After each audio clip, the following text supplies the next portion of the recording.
Hello everyone and welcome back to another AFK journey video. In this video we're going to be talking about the top teams for the end this mode of Dream Realm STOMPER, because yes, we have made it to end this mode today, which is really exciting. The first boss we've managed to make it to end this mode in, and now your levels become uncapped. There is no cap up until reaching level 800 season resonance level.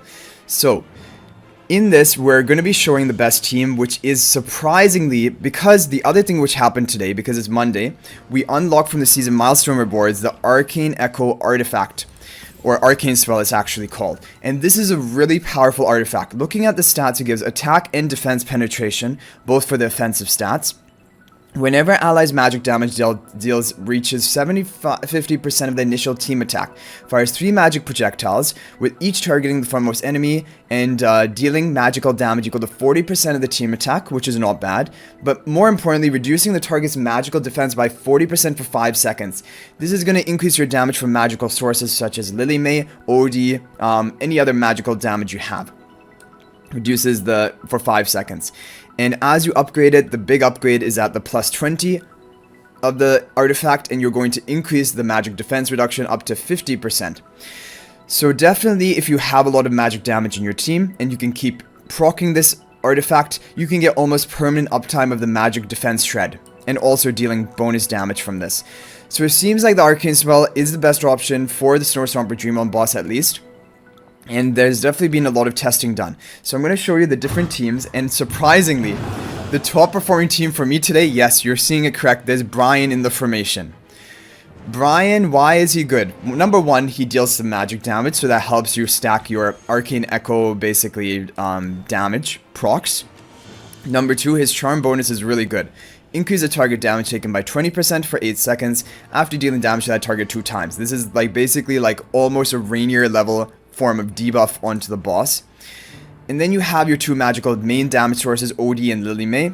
Because we've made it to end this mode, Lily May is out damaging OD, even though OD has both the position swap in this position and also has the attack buff from Rainier's charms. It doesn't matter, Lily May still deals more damage than the OD, because she deals true damage, which is king in endless boss modes. Mikola is here to buff up all of your frontline allies, the OD and the Lily May, with the haze buff, and also provide the attack buff from controlling the on arena. So I've done testing with different, for example, artifacts before the Bryon team came out, and the Bryon team is only a little bit better than the best Shakir team I did, only 100 or so million better. So it's kind of maybe within the RNG range that either one can be the top team. But the Bryon team is just cool, the fact that it's actually competing for the top spot. Okay, now I did testing, as you can see, with the same team: Verdant, Tidecall artifact, Verdant artifact, Arcane spell. And all of these, out of all of these, the Arcane one did the best by quite a bit. I mean, you could say there's some RNG involved. However, I had the same level, 761 Lily May on all. It's a fair test, and the Arcane Echo did perform 0.7 billion higher, which is it's a meaningful difference. So Arcane and other people have had the same results, that Arcane is doing the best for them. Now, as for the optimal formation of the Shakir team, either you can run it like this. This might be the optimal one. People had gone a little bit higher scores, and even I got a bit of a higher score by switching to this. This way you give your attack buff charms from Rainier onto Lily May instead of onto OD, and you get a bit more value from that, because Lily May does deal more damage than OD. But the other formation that you can run is almost the same in terms of damage output, which is this, giving the charms to the OD. Yeah, so you can run both teams, you can see which one does better for you, or you can run Bryon if you have Bryon, although you probably need to have a Ascended Bryon, because if you only had a lower Ascension Bryon, the Shakir team probably would be better for you. But this is a cool option if you have Bryon built and you don't have Shakir built, or maybe if you don't have either of them built and you just run Bryon just for his charm bonus kind of effect. Okay, so we're going to watch the replay of this run. Actually, no. We're going to do a new attempt, because I believe we can set a new record with this team, if we get lucky enough. So let's go and let's try it.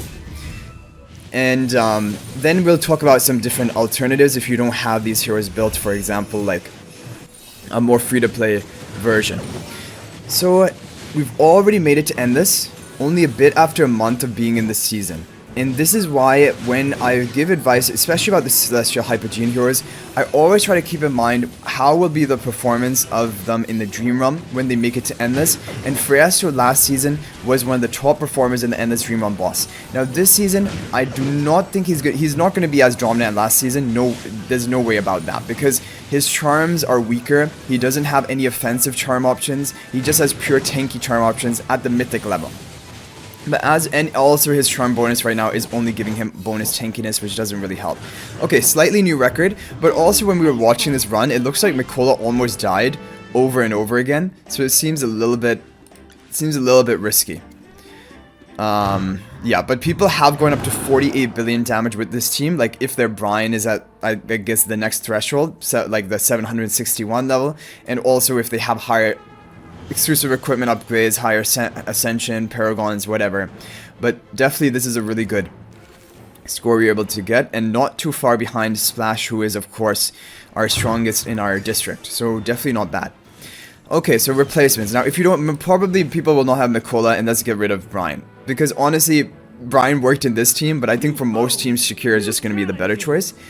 So assuming you still have Rainy at Mythic Plus, you still have Shakira at Mythic Plus or above, then we'll just have to come up with one final option here, and I think it would probably have to be Thorin, because in the Endless boss modes, at least this one, there's not a huge survivability issue. Your team seems fine surviving, so you want to have ways of increasing your damage. Because you have primarily magic damage in this team, you want a debuff that will increase all sources of damage, not like physical damage, like Kruger, who is a physical debuffer. So Thorin is good for that. Thorin and Rainier both have the effect of increasing the damage the boss receives. So I think Thorin could be a pretty good option. Smokey doesn't work here. He keeps getting silenced and he's not able to cast. Coco can be fine. Coco can help you survive, but Coco, again, she's not going to get off much more damage for your team, and she's not going to get off even much ultimate casting because she'll keep getting silenced. Freyasto, this is the one Dream Realm boss where Freyasto is not the greatest option, because he can't cast his ultimates for his damage, so he's kind of just like a tanky body which doesn't really help your damage output, which is not what you want him to do. So I think it would have to be this. It would just be a question about the formation. I think probably you would just do this formation and have Thorin Soul Pacting no one, and see if you have any issue surviving. I'm still going to try the Arcane spell.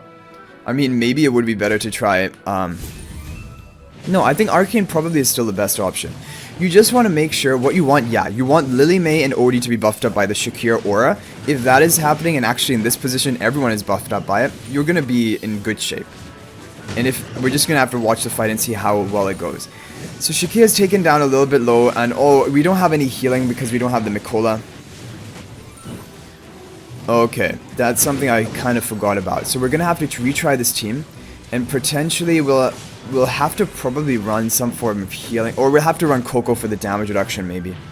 Maybe we'll have to go with the Coco then, after all.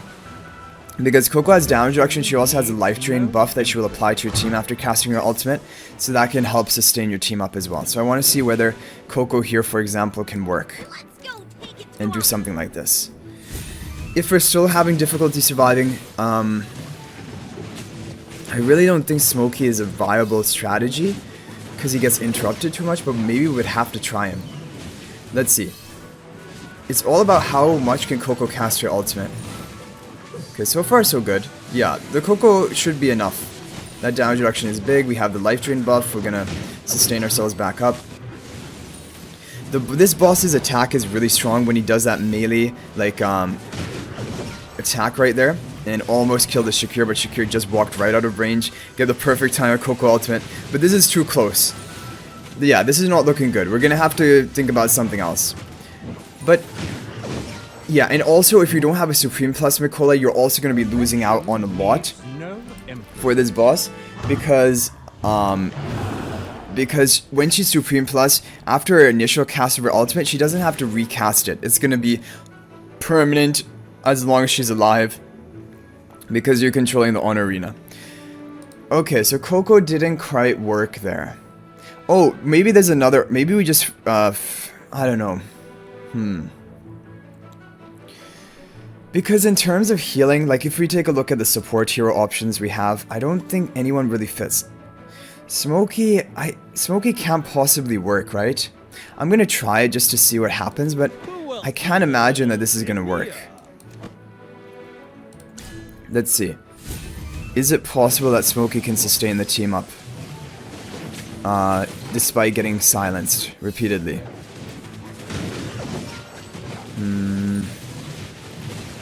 Yeah, it doesn't look good, right? But let's see. Let's see when it wears off, if he's able to heal back up the team before Shakir gets down so low. Like, I mean, it might be enough just to have these periodic casts of his aura to heal up your team. But it seems a little bit better than Coco, to be honest, because... Oh, but then Shakir's almost dead. Smokey is going to cast right now, which is the perfect timing again, but Shakir could have definitely died there. So in the end, we're going to end up not dying, but we didn't even get as high of a score with Coco when we did die, so Smokey is not viable. Smokey doesn't work, Thorn doesn't work without any form of healing. You're going to need to have a healer or protection like Coco. Probably Coco is the best option. There's only one other thing I can think of, which is that we tried Thorn and Shakir already, so that didn't work. That didn't work. Unless we have Thorn spell pacting the Shakir. Okay, this is the final thing we're going to try right now. Thorn spell pack the Shakir. We could also try, you know, Verdant spell. That gives you... But it doesn't really give... Like, the stats are pretty much similar.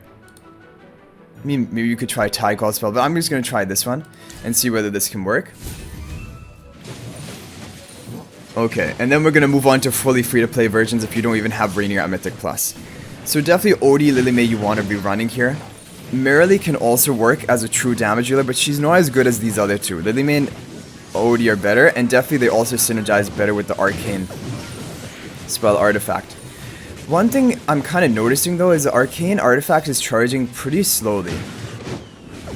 I would expect it to have been charging faster than this. Okay, Thorn is keeping the Shakir alive pretty well, but Shakir is often in an awkward position. He's not buffing up the Lilymay, he's only buffing up the Odie, which I guess is kind of fine, but it's not really optimal. And we're going to survive the whole fight, which is good. I mean, not bad. Maybe there's a different artifact which would be better here rather than Arcane, but we did survive with a team like this. So this is a possibility for you as well if you don't have the Nicola.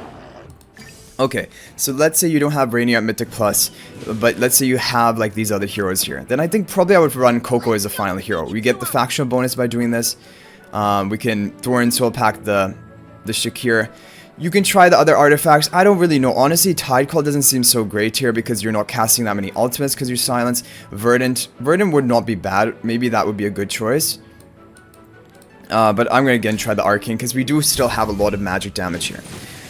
Now the issue with this team is Shakir is not going to get as much value for your team. If he's buffing up Lilymay, I'm happy enough with that. But I think, yeah, in this position, his Lupin's Aura is not even reaching the Lilymay, so Shakir is basically doing nothing.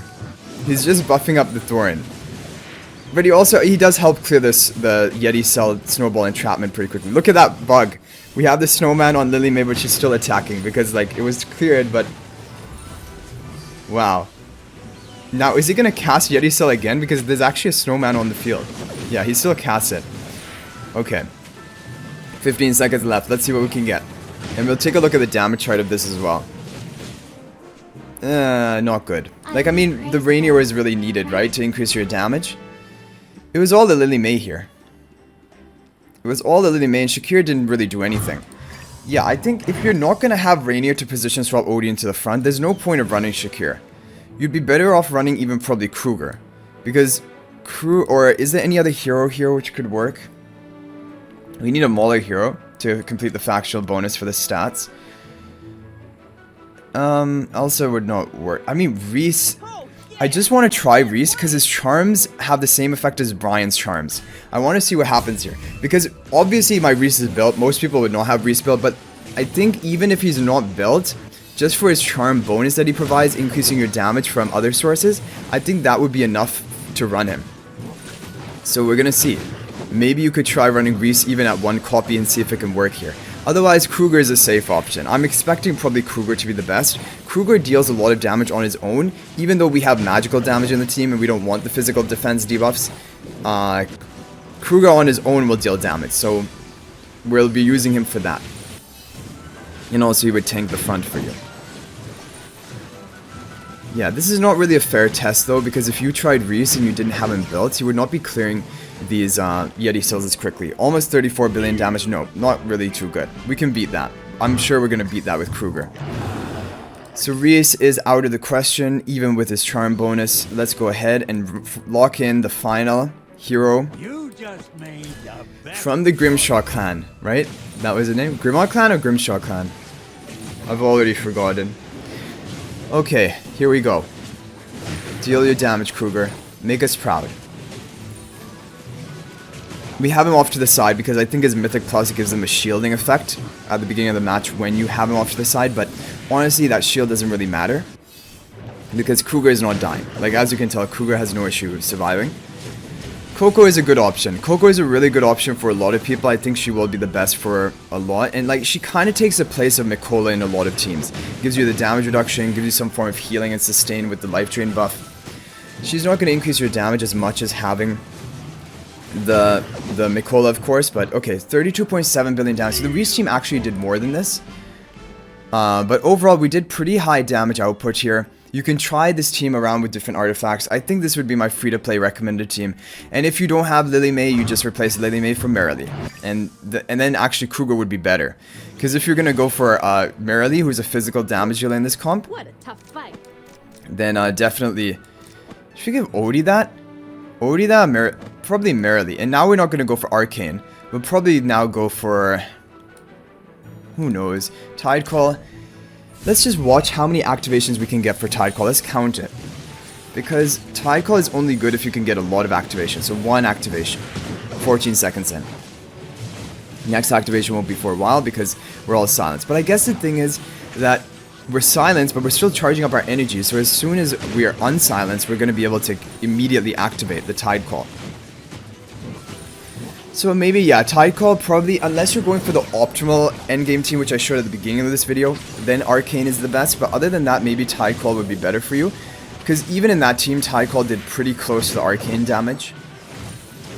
And definitely if you're not going for a magical damage team like with Marilee here, then probably Tidecall would be better. So this didn't do nearly as well, because Marilee's damage is not comparable to Lily May, but still, this is a pretty good option. You can try it with a different artifact. Maybe Verdant Spell would be better. That also applies like attack speed buff to the marksman. That might be better than the Tidecall.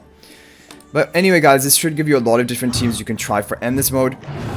And I'm just excited because we finally made it to Endless, and now we're going to be doing Endless teams guides for all of the different bosses we face. So I hope you guys enjoyed the video. Thank you for watching. Good luck getting a high score in the Snow Dream on boss day, and good luck on your Clash Fronts matches for today. If you want to join my AFK Journey Discord server and talk to me more, feel free to do that. There's a link to that in the description of this video. But until the next video, everyone, thank you for watching, and everyone, peace out for now.